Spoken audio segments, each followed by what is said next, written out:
Guys, may sasabihin ako kung bakit titigil ako sa pag-upload ko ng mga video, hindi sa oras ako nag-upload.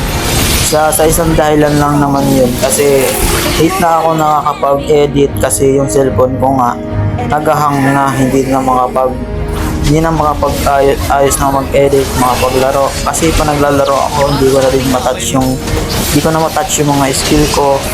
Tapos pa nagre-record ako, parang nagahang siya pa nagre-record ako kasi parang napo-full storage na din yung cellphone ko. Kasi cellphone na to, 64 gig lang yung meron nito, laman nito, pwede yung magkasya.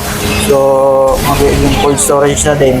Tapos pasad na din tong cellphone na to, parang na din, masusuko na din to, kaya patitigil muna itong pagko-content ko ng ML. Kung sino man dyan gusto mong bigay, joke na. So, kaya ito, tigil ng tigil yung pag-upload ko, hindi sa oras yung pag-upload ko, kasi sa isang dahil nang nanginis yung cellphone ko, hindi na makapagsabayan, hindi na kaya makapagsabayan yung cellphone ko sa paglalaro, record, tsaka edit. Kung nag-edit ako, naglalag na rin, hindi na matouch, hindi na maano. Kaya uumay ako pag naiinis ako pag nag-edit ako.